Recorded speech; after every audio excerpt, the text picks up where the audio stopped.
Sveiki visi susirinkę, sveiki YouTube kanalo klausytojai, mano vardas Raimondas ir aš esu alkoholikas. Šį vakarą pravesiu online anoniminio alkoholikų susirinkimą. Šis susirinkimas yra atviras, jame dalyvauti gali visi. Atviro susirinkimo tikslas – supažindinti visuomenę ir kenčiančius nuo alkoholizmo žmonės su veikla ir kaip mes veikstame. Gal šiame susirinkime yra žiniasklaidos atstovas, paskaitytume jums laišką. Ko gero tokio nėra.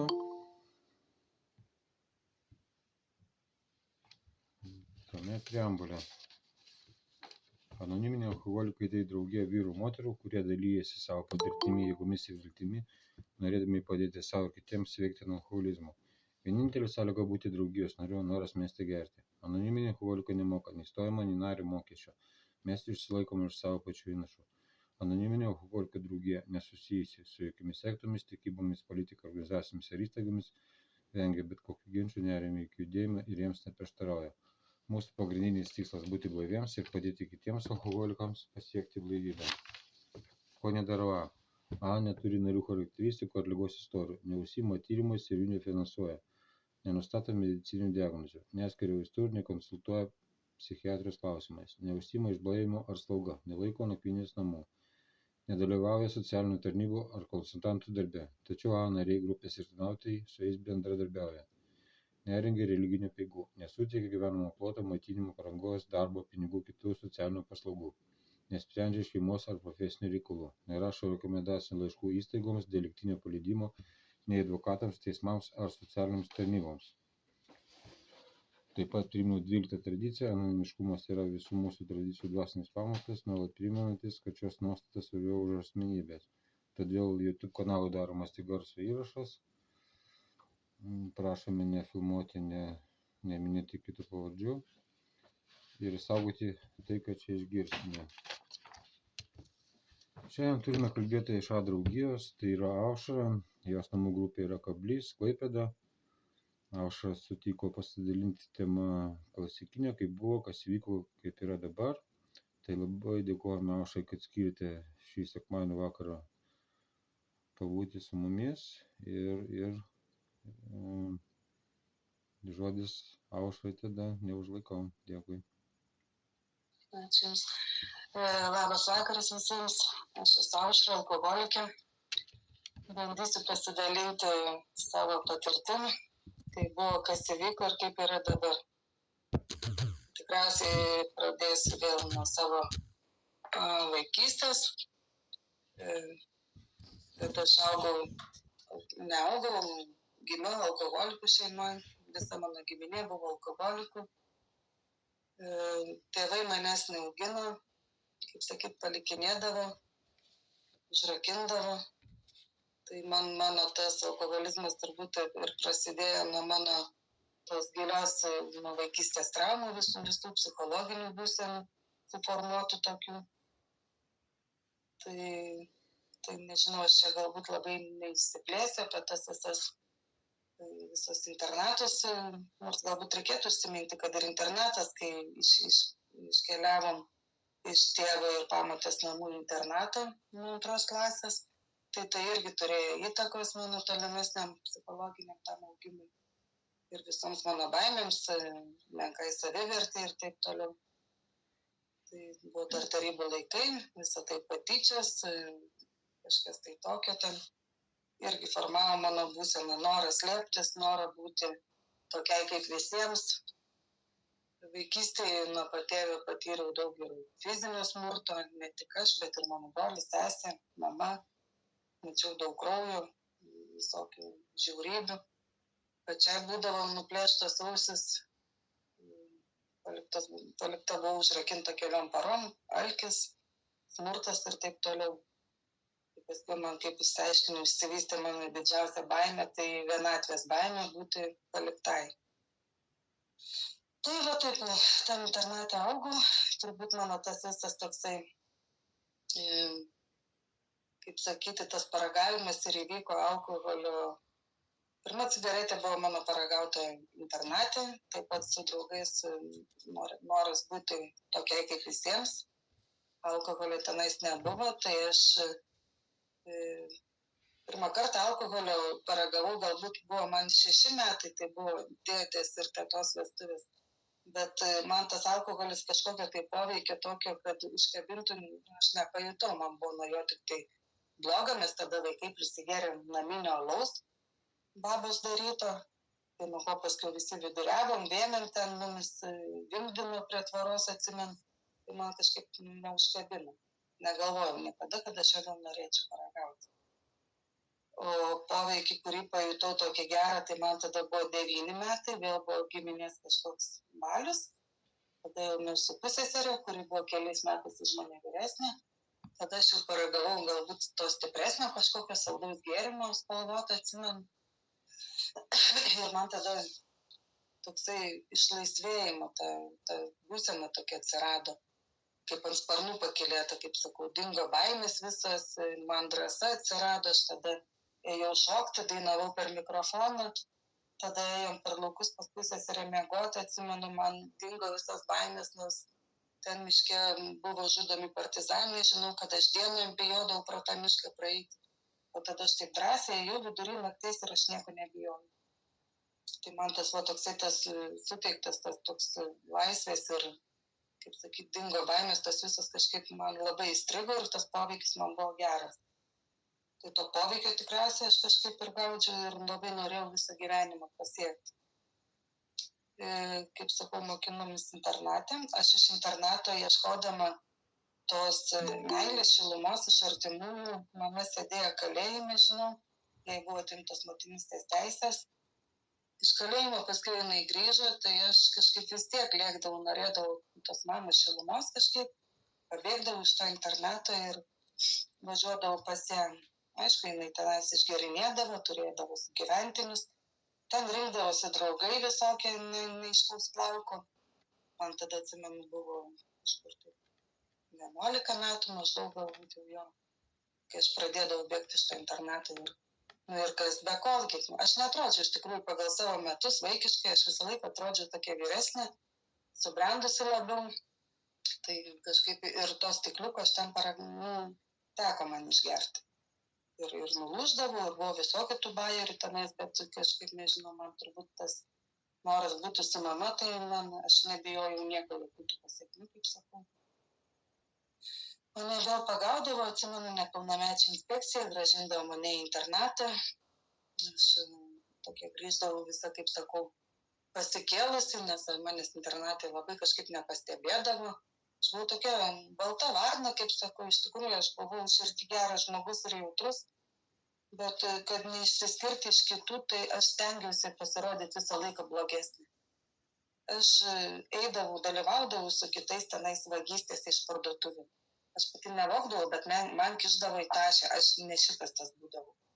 Tai galiausiai kiti pabėgdavo, mane nutvėrė nepilnamečiai, atsidūriau įskaitoj, po to gavau labai stipriai lupti nuo brolio savo vyriausio, kuris irgi tokio tėvų gyvenimo dėka atsidūrė kolonijai Čiobišky, paskui buvo grįžo iš to Čiobiškio, jis atsimenu labai pergyveno, kad mes nepapultumėm į kokias tokias panašias įstaigas. Tai aš tada stipriai gavau nuo jo lupti, po to kartą man dingo noras visam gyvenimui kažką tai vogti, ten ir atsidurti policijos akiratį. Tai va, ir mušdavausi su bernais, žinau, kad aš lįsdavau tas visokias, kad tik tai būčiau išskirtinė, kad nebūčiau, kaip sakoma, tas dukas, molė tokia, kad, čia aš, kad mane pastebėtų. Tuo pačiu norėdavau būti pastebėta ir slėptis nuo viso pasaulio, sakau, mano asmenybė tokia. Ilgą laiką buvo tokia susitrejėlusi netgi. Kai man buvo 15 metų, aš anksti pradėjau dirbti, nes tais laikais dar galėdavai, jeigu nesimokai, o dirbi kažkur, atneši iš darbovietės į mokyklą raštelį, ten, kad tu tikrai patvirtinai, kad tu dirbi, nevalkatauji, ir tu gali nesimokyti, o dirbti. Buvo tokie laikai. Tai aš pasirinkau darbą, nes mokytis man niekada nepatiko. Aš geriau dirbau, tai anksti pradėjau dirbti nuo 11 metų, nuo 12, taip jau. Dirbau iš pradžių tetos vardu ant tetos knygelės, paskui jau ant savo. Ir 15 metų gavau su sesė bendrabutį iš darbovietės. Tai tada galbūt ir prasidėjo ta mūsų tokia laisvė, ant savo šiknos atsisėdom, dirbom ant savęs, niekas mūsų nebekontroliavo manęs. Tai iš pradžių, sakau, dirbau kaviniai ir padavėja ir indų plovėja išnešiotoja, kaip ta padavėja buvo rusų laikais. Tai kažkaip to, kad kasdieną gerti nebuvo. Man tiesiog iš pradžių būdavo tie tokie savaitgaliniai pasisėdėjimai, susirinkdavo draugai, alkoholį, pinigų nelabai turėdavom, bet iš stikliukų prisirinkdavom ten tų visokių likučių, šampanai, degtinė, pasidarydavom kokteiliukus, ateidavo draugai ir mes va taip pavakarodavom. Tai buvo toks savaitgalis, tai fainai, atsipalaidavimas, linksma, gera, išlaisvėjimai, šokiai, diskotekos. Paskiau tų savaitgalinių tokių jau nebeužteko, jau reikėjo man tokių kas vakarinių pasisėdėjimų, paskiau jau kasdienių pasisėdėjimų, žinoma, viskas su laiku kažkaip rutuliojasi. Jau aš atsikeliu, žiūriu, kad man jau ir bloga, nors darbas mano prasideda nuo 1 valandos dienos, bet aš jau žinau, man sunku atsikelti, mane pykina ir kažkas man tada pasiūlė, kad padaryk pachmielą, niekada nedaryt. Aš padariau pachmielą, jo man kažkaip prašvito akyse ir vėl ta pati tokia energija, vėl užplūdo jėgos ir aš einu ir galvoju, kodėl aš anksčiau to nesigalvoju. Ir kažkaip pradėjau palaipsniui vis taip, karts nuo karto tą pachmieliuką padaryti. Nesakau, kad tada man ten užsisuko tas malūnas, tas toksai girto klišių, ne, dar man užteko to tokio. Kaip sakau, alkoholis man dar buvo draugas tuo metu. Man padėdavo jisai ten susiburti su draugais, išlaisvėti, pasilinksminti. Paskui susipažinau su vyru. Susitokėm su vyru, susipažinom girti, susitokėm tokia, galim sakyti, irgi pusiau girti, nes aš pastojau, laukiausi dukters, tai tada mes jau susitokėm. Išsiblaivėm, pradėjom gyventi ir tada jau pamatėm, kad mes viens kito nesuprantam, viens kitą auklėjam ir abudu esam alkoholikai, abudu geriam, vienas nuo kito atskirai ir vienas kartu su kitu. Paskui pykstamės, geriam pasislėpę vienas nuo kito, vienas vienam kambarį, kitas kitam. Bet taip tas kažkaip, tas toksai alkoholizmas ir įsibėgėjo. Atsirado vyro neištikimybės, mane tai dar labiau žeidė ir žlugdė. Jaučiausi tokia nereikalinga niekam, neįdomi. Vėl ta menka savivertė tokia dar nebuvo nei niekur dingusi, o tai tik dar labiau paaštrėjo. Tai dar labiau pradėjau gerti, vartoti alkoholį, kaip sakau. Ir aš niekada savęs neskaičiau alkoholikė. Pastebėjo iš mano artimųjų, draugų rato, kad aš turiu problemų. Man siūlė koduotis, kažkur tai gydytis. Aš sakydavau, ne, tai jūs patys ir gydykitės, jūs alkoholikai, aš tai neturiu problemų. Aš skaitydavau save, jeigu aš iš namų neišeinu kažkur vadalotis su draugais, aš sėdžiu su vaikais namie. Vaikai išmaudyti, aprengti, pižamos ant lovų paruoštos, valgyti padaryta, namai švarūs, tai aš esu superinė mama ir žmona. O kad aš išgeriu, tai čia nieko baisaus, aš niekam nieko nekintu. Tai va aš tokia tapau buitinė alkoholikė ir savęs gildėvė neskaičiau alkoholikė. Mano aplink visi kiti buvo alkoholikai, mano vyras, mano sesė, mano brolis, mano draugai. Nors kartu su jais geriu, bet aš juos skaitau alkoholikais, o pati savęs ne. Nors jie geria alų, silpnesnius gėrimus tenais, nulūžta į dieną galbūt vieną kartą, o aš gerdavau tik stiprius gėrimus. Alus man būdavo tik zageronas, ten šampanas, kažkas tai toksai.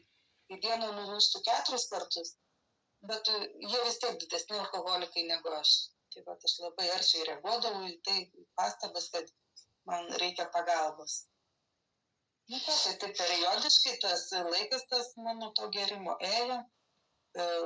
Būdavo tarpai, kai aš negeriu, kelis mėnesius negeriu. Tai tada aš pasinerdavau stipriai į darboholizmą. Alkoholizmas ir darboholizmas eina greta.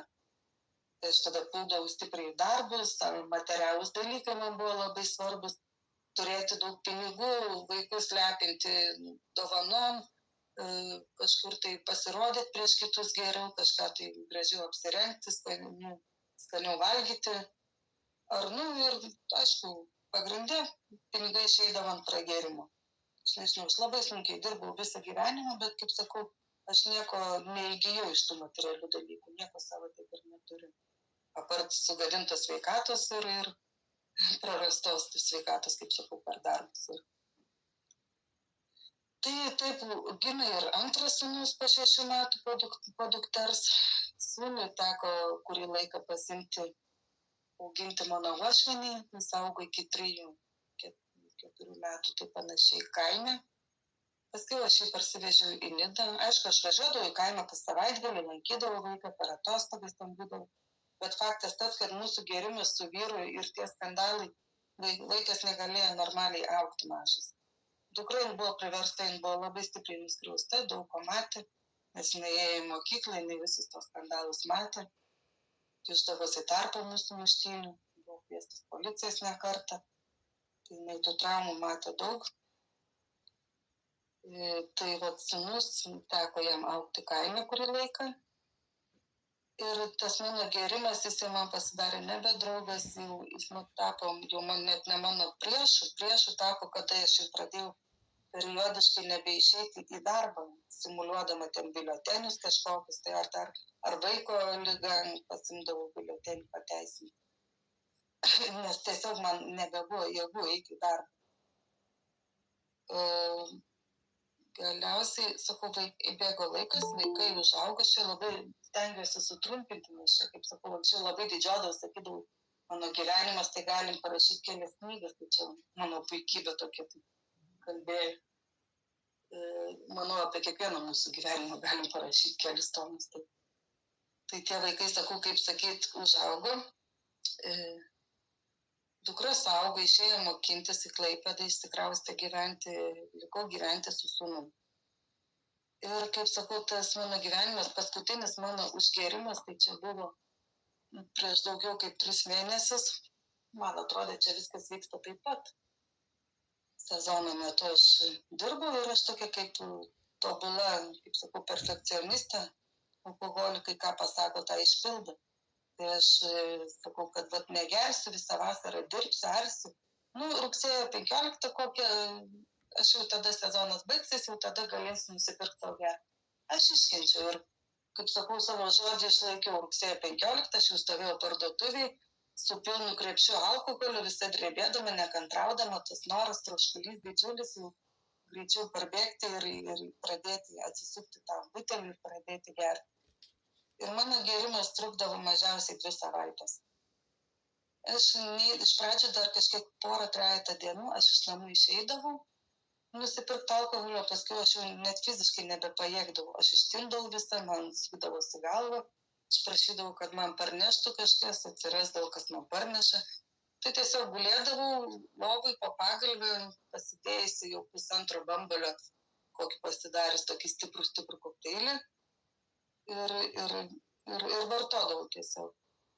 Tai vat, paskutinis laikas, kai man atėjo po tų 2 savaičių mano tokio stipraus gėrimo, kaip sakau, delegacija į kambarį, tai sesuo, mano abu vaikai, dukra, sūnus prie lovos ir padarė kratą namuose mano visas slėptuvės, išpurtė, išpylė visą alkoholį ir dukra man davė ultimatumą, jeigu tu, mama, dabar pat nevažiuoji į ligoninę, aš su tavimi nutraukiu visus santykius ir daugiau aš savo gyvenime nebeegzistuosiu. Žinoma, aš apsvaigus galvojau, čia juokauju, eilinį kartą čia pagazdint nori, nekreipiau dėmesį. Pykau, variau juos ant 3 raidžių, sakiau, palikit jūs mane ramybėj. Ir laukiu, kol jie išeis, kad aš galėčiau išeiti kažkur iki Alubario kokio, kad man parduotų tą alkoholį įsinešimui. Galvoju, išeis jie ir aš taip pat jau nueisiu. Bet jie neišėjo, jie pakaitom sėdėjo ant mano lovos, pasikeisdami budėjo, kol aš grinai išblaivėjau. Ir matau, kad niekas nesikeičia jų poziciją, man tas ultimatumas taikomas toliau.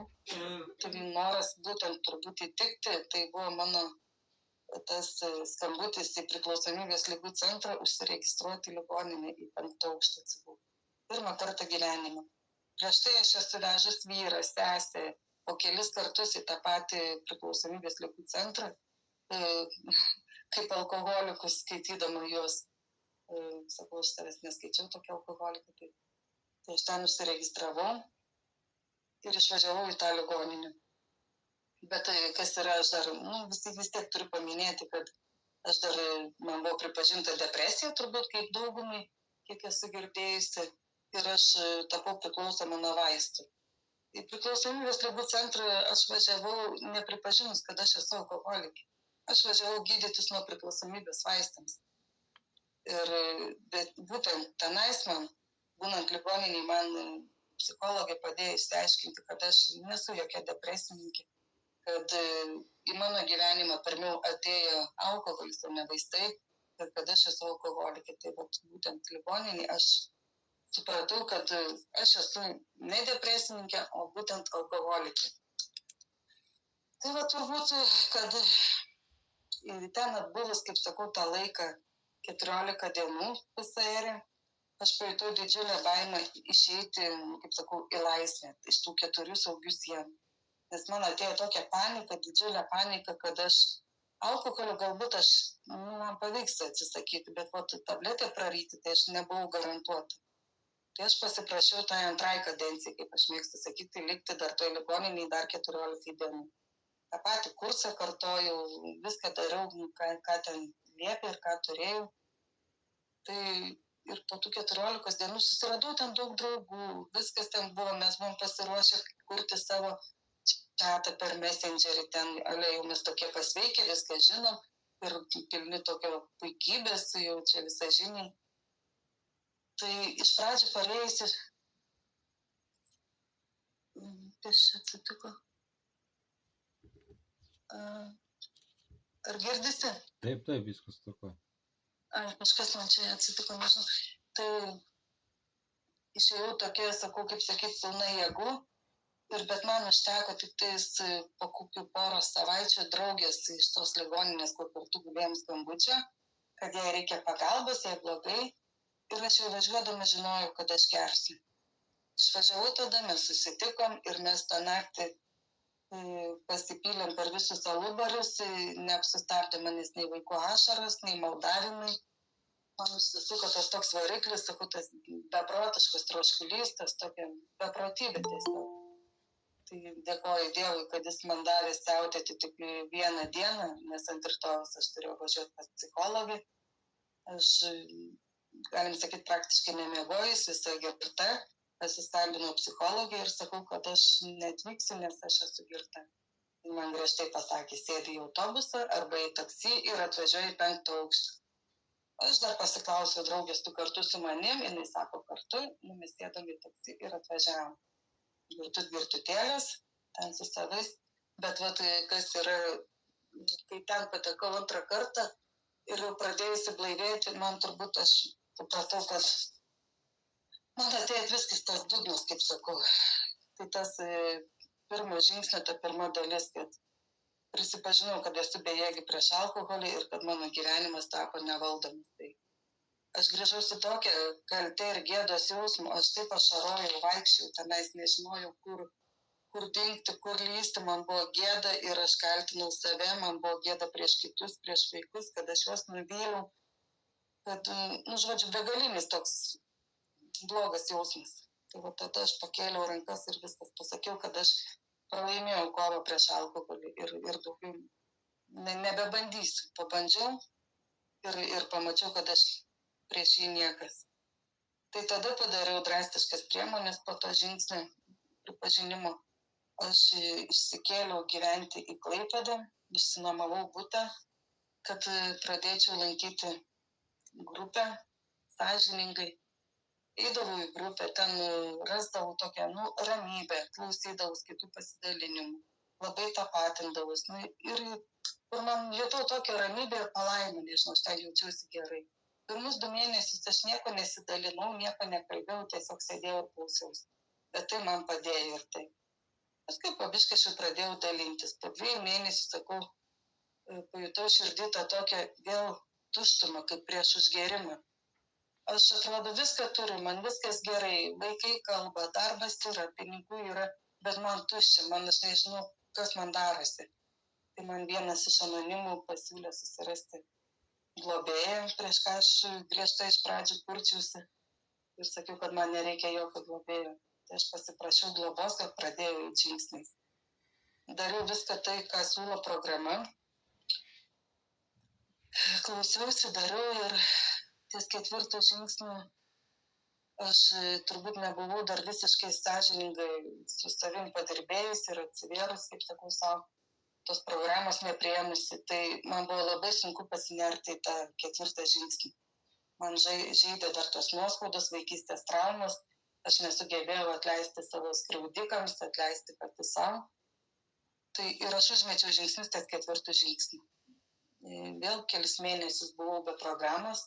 Aš jutau, kad man grįžta vėl tos būsenos, buvo sezonas, tada sezonas ėjo vėl į pabaigą. Ir aš jutau, kad man pareina ta būsena kaip prieš užgerimą. Mane drebina, aš nežinau, kur dingti. Jau lyg norisi mautis batus ir lėkti parduotuvę, nusipirkti to alkoholio. Bet aš prisiminiau anonimų žodžius, kad užėjus tokiam blogumui, pirmiausia, čiup telefoną ir skambink bet kokiam alkoholikui. Globėjai, bet kokiam alkoholikui, bet nebėk į parduotuvę. Aš tą ir padariau, mečiau užsakymus vidury darbo, pasičiupus telefoną, puoliau skambinti su globėja, pasišnekėjau, iškalbėjau tą būseną, išbuvau tą laiką. Paskui paskambinau kitam alkoholikui, irgi praėjo tas laikas, man palengvėjo, išbuvau tą dieną. Svarbiausia išbūti tą dieną, tą akimirką, blaiviam tą minutę, pasimelsti, išbūti toje ramybėje ir tada kažkaip nuslūksta tas noras. Tai tada baigėsi sezonas, aš ne į parduotuvę nukeliavau, kaip sakau, bet pasiprašiau žingsnių programos, kad mane pravestų kita alkoholikė. Galbūt aš nesugebėjau, globėja buvo labai gerai. Iš tikrųjų, viską superinė moteris, bet aš turbūt dėl amžiaus tokio didelio skirtumo, aš galbūt nesugebėjau būti sąžininga savo ir pilnai atsiverti, jei man trukdė mano kompleksai, bet čia visas problemas žinoma manyje, mano puikybė tam tokiam, kad galbūt noras atrodyti geresnį, nei buvau iš tikrųjų. Antrą kartą einant programą, tai, kaip sakau, skaitau knygą, atrodo vėl viskas iš naujo, tu jums stebuklinga. Jie gali skaityti, kiek nori, vis atrandi kažką naujo, išgirsti, pasimokai. Tai va, ėjau visą tą programą iš naujo. Ir sakau, kad galingesnė jėga, tai aš kažkaip iš pradžių stengiausi susikurti belę ką, nesvarbu ką, kad tik tai galėčiau tikėti į tai, kas yra aukščiau manęs ir kad man padėtų. Tai iš pradžių, sakau, man buvo įvairios tos mano galingos jėgos, tai kabinausi bet ką į savo mirusius artimuosius, į visatą, į žvaigždės, nes man Dievas buvo tai tik bažnytinis, aš jo prašydavau, kaip sakau, kreipdavausi jį tik tais tada, kai man ko nors reikėdavo. Jeigu aš negaudavau tai, ko noriu, pykdavau ant Dievo, jį kaltindavau. Man buvo visokių tų būsenų, sakau, bet man galiausiai suėjo kaip ir mano asmenybė, iš mano to susitrejinimo parėjo sveikimui, taip einant į galą, kaip sakau, sveikstant, mano asmenybė parėjo į vieną aušrą. Mano Dievas atsirado aukštesnė jėga viena. Tai, sakau, tos šizofrenijos tokios neliko. Tai viską, kaip patikėjau, viską Dievo valiai, man buvo daug paprasčiau nevaldyti pačiai, ne kažką kaltinti, bet pasitikėti aukštesnį už save pačią jėgą, atiduoti viską į jo rankas ir pasitikėti jo. Trečias žingsnis - patikėti savo valią ir gyvenimo Dievo valiai. Tai sakau, kai atradau tą savo aukštesnę jėgą ir patikėjau Dievo gyvenimo valiai, tai man buvo daug paprasčiau gyventi, sakau. Man buvo laikotarpis čia prieš metus galbūt, kai man ligoniniai esant, kur pasireiškė Dievas ir taip, man sakau, stebuklingai veikia. Tai, ačiū Dievui, nepasitvirtino diagnozės, kai man įtarė auglį įvairiuose kūno vietose. Ir aš turėjau laukti tuos kelis mėnesius, kol man patvirtins, tai yra piktybinis auglis ar nepiktybinis. Gyvenau tokioje nežinomybėje, bet mano tas atėjo daktarai ir man sako, kad radom darinį, aš nesuvokiu, ką jie sako. Ta diena mane turėjo išleisti į namus iš viso. Ir aš kažkaip nesuvokiu, sakau, tai manęs neišleis, ar kas yra? Sako, ne, sako, dar turime atlikti kelis tyrimus. Kai jie išėjo, aš tik tada suvokiau, ką pasakė. Ir tada man pradėjo kauptis ašaros, aš pradėjau verkti. Ir paskui galvoju, palauk, o tai ko aš verkiu dabar? ar čia man gaila savęs, bet aš supratau, kad man ne savęs gaila, man gaila dabar šito gyvenimo, kad aš pradėjau taip puikiai ir kokybiškai gyventi, taip nuostabiai pamačiau spalvas, tą gerą būseną, kurios niekada gyvenime nejutau, nei geriausiai euforijai gerdama tom dienom, tai man buvo gaila va tokio gyvenimo ir tada aš pasimeldžiau. Bet Dieve, jei tu manai, kad aš šią žemę atlikau viską, tai tebūnie tavo valia, priimsiu tai. Bet jei tu manai, kad aš dar turiu kažką nuveikti, tai leisi man likti. Bet koks tavo nuosprendė, aš priimsiu su nuolankumu. Ir nusiraminau, man dingo ašaras ir aš priėmiau taip ramiai ir laukiu, nieko nebijodama. Ačiū Dievui, sakau, Dievulis nepatvirtino man tų diagnozių, daktarai, viskas gerai. Ta ketvirtas žingsnis man buvo irgi toksai, kaip sakau, dariau jį nuoširdžiai ir su sąžiningumu. Nebesistengiau ten kapanotis labai, labai giliai, kažkur į vaikystės ten traumas, tas atimtalėlė kažkokia, nes aš supratau, kad tai manęs nežeidžia. Iš tikrųjų, aš išrašiau ir apmeldžiau tuos, kurie man, tie tokie nuoskaudos ar įsimintini dalykai, kurie man iškilo į paviršių. Nes palaipsniui tas ketvirtas, tai tokia pykčio, tas išsirašymas, jis ateina darant ir kitus žingsnius. Niekada nevėlai yra sugrįžti į atgalinį tą žingsnį, išsirašyti, išjausti, apmelsti ir taip išsivalyti. Aš tą ketvirtą padariau be jokio streso, sąžiningai. 5 žingsnį su globėju atlikau irgi taip, sakau, tai kažkaip.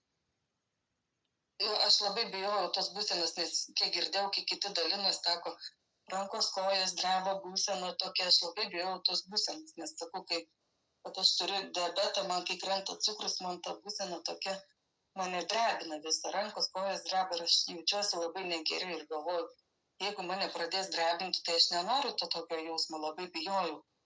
Bet kai su globėjai ten išsikalbėjom, išsipasakojom per visą dieną, atlikau tą sąžinės sąskaitą su Dievu ir kitų žmogumi, aš pasijutau taip, man ramu, man gerai, bet kad kažkas įvyktų, nieko nepajutau ir galvoju, o gal aš ne taip kažką padariau, galbūt nesąžiningai ir nesuprantu to dalyko.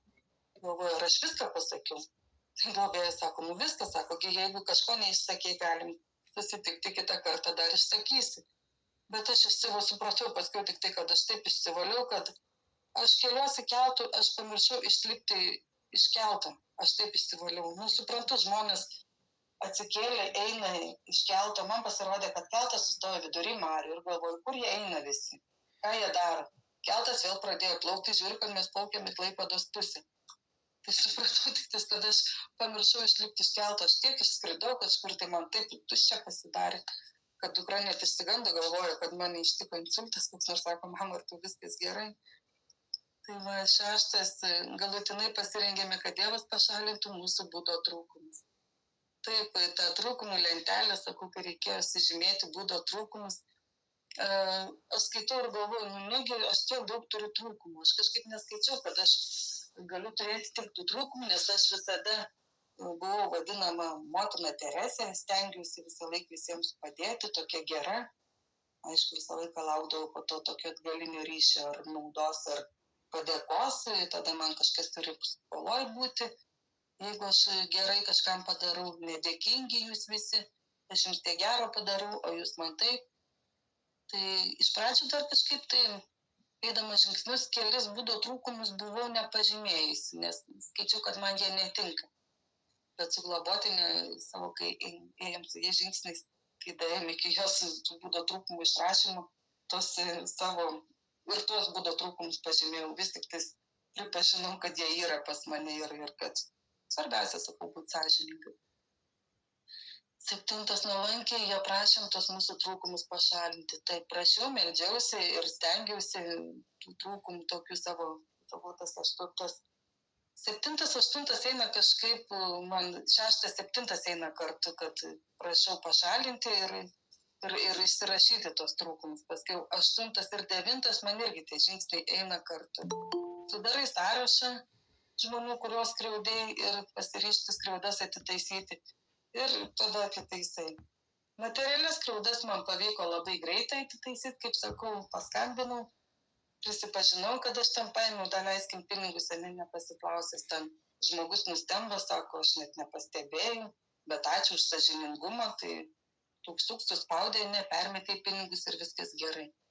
Sunkiausia turbūt yra tas moralinės žalos atitaisyti. Kaip sakau, pirmiausia, nukentėjo mano dukra labiausiai, mano sūnus, mano artimieji, sesuo, brolis, nes jie pergyvendavo dėl manęs ten. Dauguma jau labai daug, mano gali sakyti, didžioji dalis žmonių išmirė, kuriuos aš nuskriaudžiau. Bet aš maldose jų atsiprašiau. Visą laiką jie mintyse su manim, manau, jie man atleidžia. Ir kaip sakau, 9 žingsnį tu gali daryti visą gyvenimą. Tai aš dėkoju Dievui, kad jis man kiekvieną dieną vis leidžia dar likti šioje žemėje. Kad aš, kaip sakyt, turiu galimybę atitaisyti dukrai, sūnui padarytą žalą, savo buvimu, blaivios buvimu kartu, savo kažkokiu patarimu. Ar žodžiu, jie džiaugiasi matydami mane sveikstančią tokią, kardinaliai pasikeitusi. Dėkoju Dievui, kad man leido sulaukti pirmo anūkėlio šiais metais. Bet už kiekvieną tokią akimirką esu dėkinga ir kaip sakau, be galo džiaugiuosi. 10 žingsnis, kaip sakau, gyvenu dabar visą laiką 10 žingsnių. Nuolatos stebiu save ir jeigu neteisi, taip pat prisipažįstu klydusi. Tai va tas būtent tas toksai stebėjimas save, savo būdo trūkumų, kur išryškėja mano būdo trūkumai, mano egoizmas, puikybė, savanaudiškumas, tai va tas toks pastebėjimas, ne kitus stebėti, o būtent save. Nes aš anksčiau visą laiką stebėdavau tik tai kitus, kaip elgėsi kitas, koks jisai, kaip jisai nusišneka, kaip jis ne taip apsirengęs, kaip jisai daro ne taip, kaip aš noriu. O tas noras valdyti puikybę, noras būti geresniu už kitus visą laiką, tai čia mano būdo trūkumai, tai jie lindo į viršų. O dabar aš vis laik stebiu save, kaip aš reaguoju į aplinką. Ir dažniausiai tai būna mano būdo trūkumai išlendantis tokie. Tai pripažįstu ir taisausi. 11. Malda ir meditacija. Siekime stiprinti sąmoningą ryšį su Dievu, kaip mes jį suprantame, melsdami vien sugebėjimu pažinti jo valią mums ir stiprybės ją vykdyti. Iš pradžių malda ir meditacija, tai kaip sakau, man labai, sakau, kiekvienam savas būdas yra priimtinas ir puikus, kam kas padeda. Kitiems labai padeda daug maldų, o aš, kaip sakau, aš visada esu su Dievu. Aš galbūt nekrentu ant kelių, nekelu glupščiauju ir taip sakau, ištisai maldosi. Bet kad Dievas visada su manim, kaip sakau, aš jį jaučiu. Aš jaučiu, kad aš galiu pasitikėti juo, kad jis manęs neapleidžia, kad einant gulti dėkoju už blaivę dieną. Atsikėlus ryte padėkoju Dievui, kad leido man nubusti. Prašau, kad atsiųstų žmonės, kuriems galbūt reikia mano pagalbos, ar gal kuriems aš esu reikalinga, kom galiu padėti, ar kurie gali padėti man netgi mano blaivybė išlikti. Tas toksai, kad būtų atgalinis ryšys. Jis yra nuolatos su manim ir aš stengiuosi, bendrauju su juo, kaip tai man priimtina. Ir 12 žingsnis šių žingsnių dėka dvasiškai pabudęs stengiuosi perduoti tą žinią kitiems alkoholikams ir visada gyventi pagal šias nuostatas. Taip, turiu pripažinti, šiek tiek esu aptingusi su grupių lankymu. Kaip sakau, turiu sveikatos problemų šiokių tokių, bet tai būnant sąžiningai pačiai su savimi, tai turiu pripažinti, kad ir tinginystė tokia, užėjo tas toks noras nelankyti, jaučiuosi gerai, bet suprantu, kad reikia nepamiršti iš tikrųjų, neužmigti ant laurų, nes yra pavyzdžių buvę ne vienas, kaip daug metų išbūžo blaivus, broliai sesės atkrenta, taip užsimiršę lankytis, tą puikiai suvokiu. Ir stengiuosi neužmigti ant tų laurų, kaip sakau, viską suvokiu. Stengsiuosi, kaip sakau, lankytis dažniau. Tai šį kartą tiek norėjau pasidalinti, laikas eina, kažkaip neįsiplėsiu. Galbūt klausimų užduosit ir galėsiu atsakyti labiau. Ačiū, kad paklausėt. Tai dėkui, Aušra, labai už tavo įsamų susitapatinau jo ir turime gražaus laiko, tai prašau užduokime klausimų.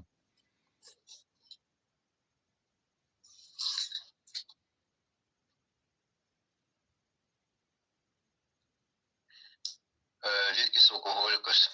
Ačiū už pasidalijimą. Kaip su antro žingsnio, tuo sveiku mąstymu, ką galit pasakyti? Ačiū. Antras žingsnis, antros dalies, tai čia nevaldomas gyvenimas, ar kaip čia? Nevaldomumas. Tiesiog bendrai, taip, kokia patirtis būtų tuo sveiku mąstymu.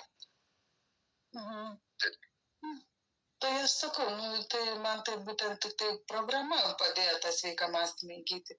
Aš sakau, nebereikalo žingsniai eina būtent taip, kaip jie eina, tokia eilės tvarka. Kad pirmiausia pripažįsta, kad esi alkoholikas, atrandi aukštesnę jėgą, kam gali patikėti savo visas bėdas ir nelaimės.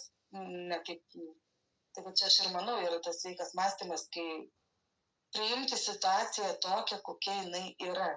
Tai čia yra nuolankumas, nenoras valdyti kito žmogaus ar keisti jo. Tai mane ir nuveda į sveiką mąstymą, nes mano nesveikas mąstymas tai ir buvo tas toksai, kad mano būdo trūkumai, ne. Aš norėjau valdyti kitą žmogų, keisti, kad jis elgtųsi ir darytų taip, kaip aš noriu. Jeigu jis nedaro taip, tai reiškia, jis visai kukumako, jis nesielgia taip, kaip aš noriu. O kada aš pradėjau priimti žmonės, situacijas ar tiesiog savo būseną, savo ligas, yra taip, kaip yra ir aš nieko negaliu pakeisti, bet dėkoti už savo nesėkmes, irgi yra labai gerai.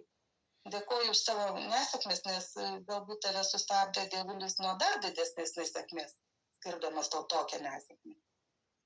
Bet arba dar kitaip pagalvojus, tau siūsdamas kažkokį ženklą, kad ir neigiamą formą, tu gauni galimybę pasimokyti iš tos klaidos ir suprasti, ko gyvenimas yra iš tiesų vertas. Aš nežinau, ar mane gerai suprantat, bet aš gyvendama būtent dėkingume ir nuolankume, už viską dėkodama, tai jaučiuosi puikiai ir gerai. O galbūt nukreipiau temą, patikslinti irgi, jeigu gali, ar atsakiau klausimą, ar kažką konkrečiai. Ačiū, viskas gerai, ačiū.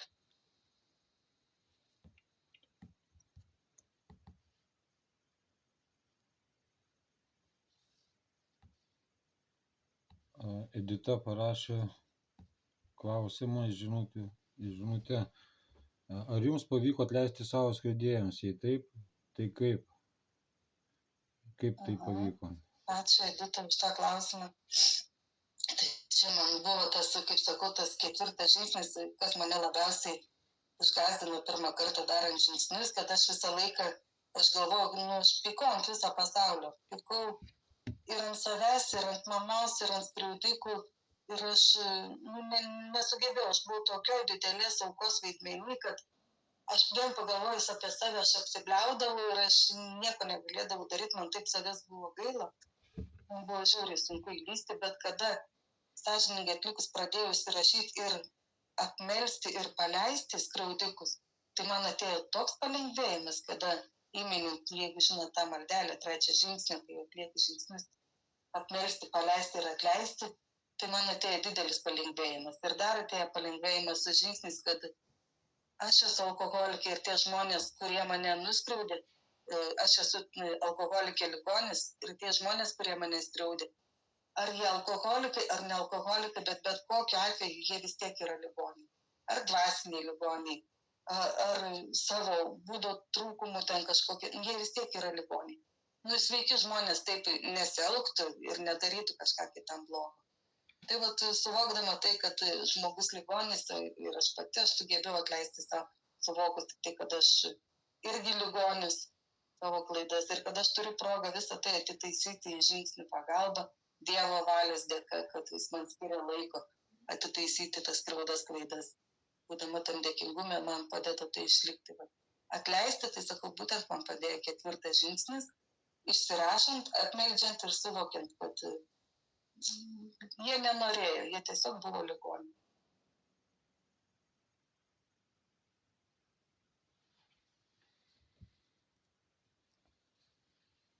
Ar atsakiau?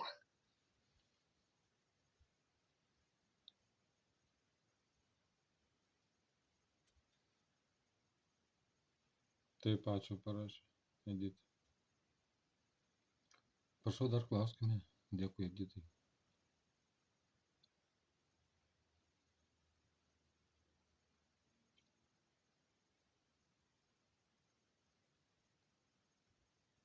Labas vakaras, alkoholikė Rasa. Ačiū labai už pasidalinimą. Noriu pasitirauti, kokie dabar santykiai su dukryte. Ačiū. Ačiū, Rasa, už klausimą. Labai puikus, labai šilti. Ir ne tik su dukryte, su visais mano aplinkiniais žmonėm, ne tik giminėm ir artimaisiais. Netgi su artimaisiais galima sakyti, kai kuriais nutrūko ryšys. Ne tai, kad visiškai, bet tas toksai, kaip sakau, per jėgą peršamas ryšys, kai pati lyzdavau, stengiausi visur įtikti ir po to būdavau nepatenkinta, mane versdavo jaustis negerai ir kitus žmonės versdavo jaustis negerai. O dabar su dukryte, tai fantastiški santykiai. Ir kai sakau, kai keičiasi žmogus, keičiasi ir visi aplinkui tave. Tai jie tau būna malonesni, jie tave supranta, nes tu priimdamas žmonės tokius, kokie jie yra, jie priima tave tokį, koks tu esi. Sakau, dukrytė irgi kaip SAF vaikas, jinai eina į SAF grupę, irgi dirba su savo būsenom. Aš irgi kaip SAF vaikas irgi bandžiau eiti į SAF grupę, bet kadangi aš ėjau jau A žingsnius, tai, kaip sakau, man SAF jau nebereikėjo. Aš tai išjaučiau per savo grupę, išsivaliau, kaip sakau, ir sugebėjau atleisti. Tai taip, kad mūsų santykiai šiuo metu su mano visais aplinkiniais žmonėms, su vaikais yra nuostabus, puikus, kasdien mes vienas iš kito kažko pasimokom, galim patarti vienas kitam. Ne tik kad aš, bet ir aš daug ko iš vaikų pasimokau. Tai nuostabus. Matau jų džiaugsmą, jų tokią ramybę akise, o tai man yra brangiausia. Ką visą laiką matydavau, tai tokį nerimą, išgąstį, kai pareina vaikas namo. Nesvarbu, ar tu ten būsi jam priruošęs, ar pripirkęs brangiausių dovanų, jų visą laiką akise būdavo baimė, nerimas ir tas toks tiriantis žvilgsnis. Ar mama išgėrusi ir kai prakalbės, ar liežuvis veliasi. Tiesiog buvo tas toksai nerimas, matau, kaip dingsta nerimas iš jų akių. Tai negaliu garantuoti, kad jie dar visiškai ramus, nes aš visą gyvenimą jie matė mane girtą, o negeriančią dar tik tai 3 metai su biškiu. Kaip sakau, dėkoju Dievui už tą visiškai patrauktą norą gerti ir, kaip sakau, už dvasinę ramybę. Tai tą dvasinę ramybę turiu palaikyti pati, dalindamasi tą 12 žingsnį atlikdama, eidama į grupės, neužsimirždama, kas aš tokia esu, kad aš esu alkoholikė ir kad bet kokia atveju mano liga gali pasireikšti vėl, jeigu aš tik užsimiršiu. O santykis su artimaisiais, tai sakau, yra pilni tokio kokybiško bendravimo, kaip sakau, jokio apsimestinio, kaip sakau, sąžiningas su savim ir su kitais. Mano tokia taisyklė. Tai ir atsakiau. Ačiū, labai susitapatinu ir aš labai ačiū. Ačiū.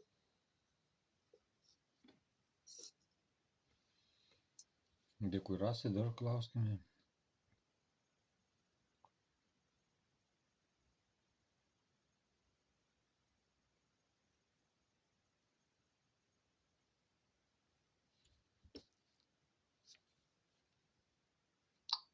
Labas vakaras, Jolanta, alkoholikė.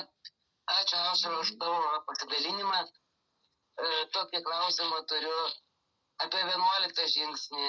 Ar kaip tau sekasi su 11 rytinė dalim, vakarinė kaip per dieną? Ačiū tau. Malda ir meditacija. Aš kalbėjau irgi čia dalindamasi, kad malda ir meditacija, sakau, labai faini visi būdai, kaip kam kas priimtina, kas jaučiasi gerai.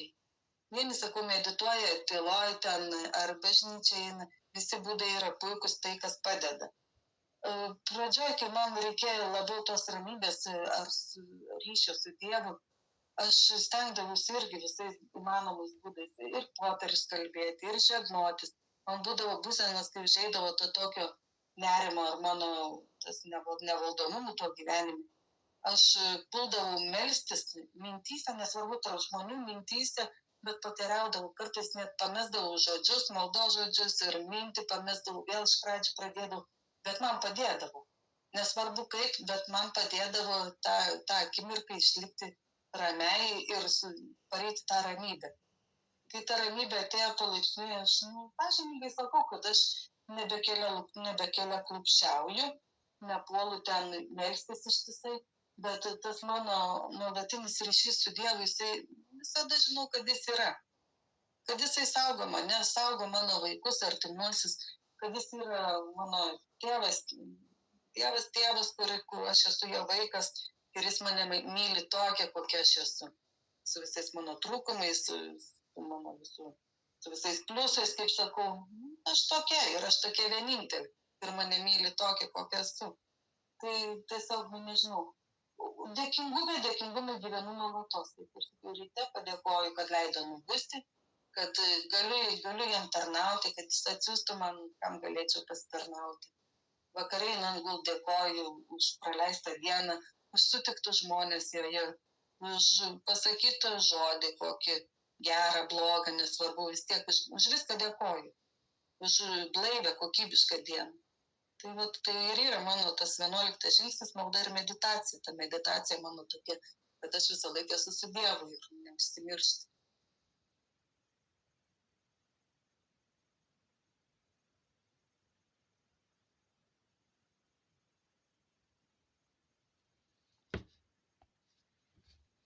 Dėkui, Jolantai. Dar turim laiko.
Gal ar turit klausimų, kas nors trumpai gal atsakyti?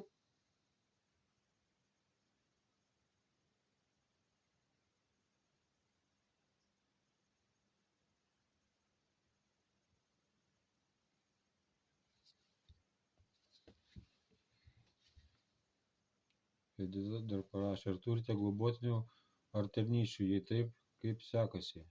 Ką jums tai suteikia? Ačiū, Edita. Šiuo metu globotinės neturiu, bet turėjau.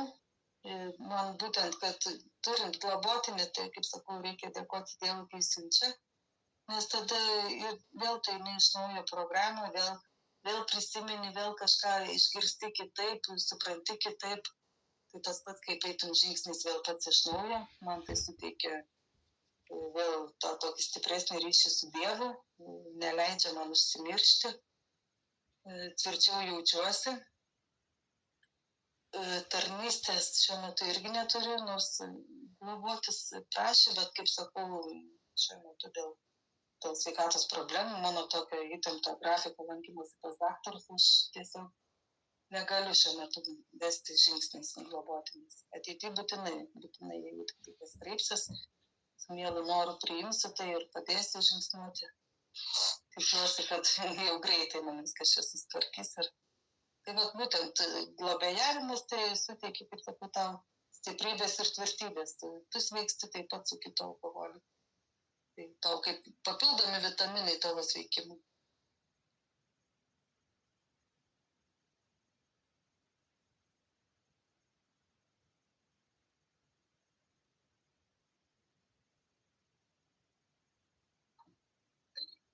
Labas vakaras, Ilija alkoholikas. Ačiū labai, Aušra, už pasidalinimą. turiu klausimų, ar būdavo tokių situacijų, kad, pavyzdžiui, pradedi globoti, bet, globotinis dingsta, pabėga ir jeigu būdavo, kaip pavykdavo susitvarkyti su emocijom, su frustracija, kuri kildavo iš to. Ačiū. Aha, buvo. Tai tiesiog, tai kaip sakau, tas tavo sveikimo procesas tave padaro tokį, priimti žmogų tokį, koks jis yra. Tai tas pats yra alkoholikas, jis yra ligonis. Jisai savęs dar, nepadaręs kažkokių žingsnių dar. Nesažiningas tau galbūt ir kitiems, jis lyg pasiryšta, ne, paskui jo nuostatos ar kažkokias abejonės savim verčia jį mąstyti kitaip, atidėlioja žingsnius. Tai čia aš tiesiog sakau, dėkoju, kad kreipėsi, Dieve, kad man atsiuntė žmogų ir jo teisė rinktis to žmogaus. Prašau Dievo duoti stiprybės tam žmogui, sveikatos ir kad greičiau ateitų suvokimas ir noras sveikti. Tiesiog priėmimas žmogaus ir situacijos tokia, kokia jin yra. Gink Dieve, nesiperšu ir nesisiūlau per jėgą tam, kad aš tave vesiu ir tu pasveiksi būtinai. Kol žmogus nenorės sveikti pats, jo niekas neprivers pasveikti. Jis turi tai suprasti pats ir sąžiningai atlikti tuos žingsnius, pripažinti ir eiti sveikimo keliu. Aš jam galiu padėti, suprasti, bet nepriversti, kaip sakau. Ačiū labai už atsakymą. Ačiū.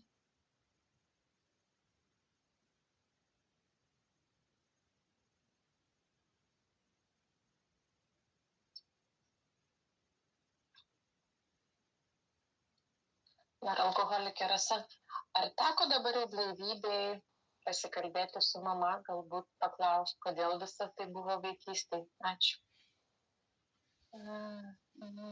Su mama, ne, mama mano mirusi, kaip sakau, daugumą mano artimųjų ir tėvas, ir mama, ir seneliai, ir daug tėtų, ir pusėserentų, kurie pagrindin, kurių laikiau pyktį ir nuoskaudą, jie visi išėjo.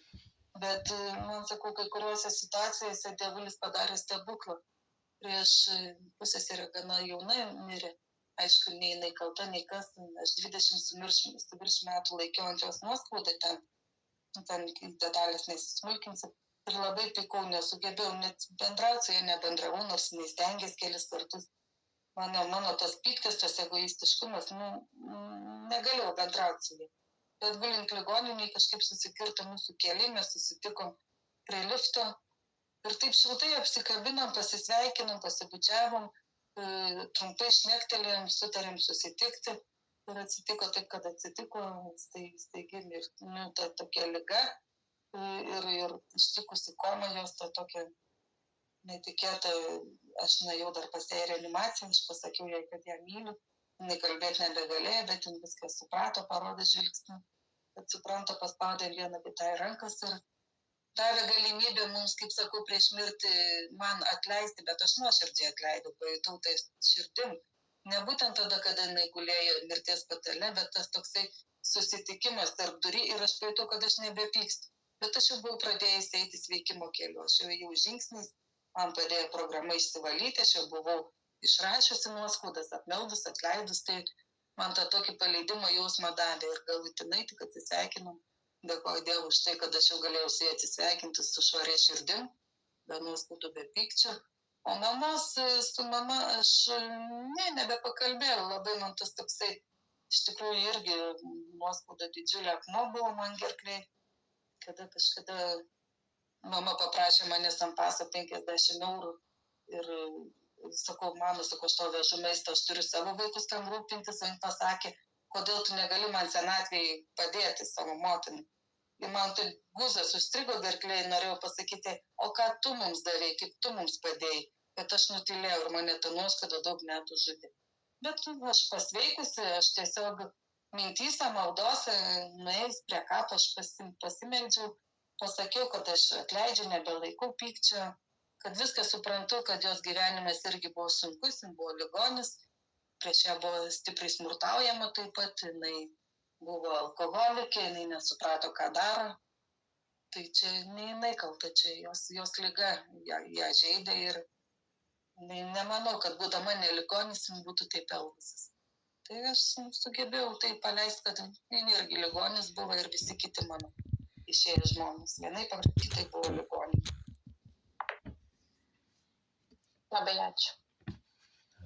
Na kągi, dėkui Rasai, kągi, dėkojame kalbėtojai, dalyvavusiems, uždavusiems klausimus, taip pat YouTube kanalų klausytojams. Džiugu, kad mus randate, tai prenumeruokit mūsų kanalą ir išgirskite daugiau apie sveikimą ir patirtis. Šiandien su jumis atsisveikinu, iki kito sekmadienio.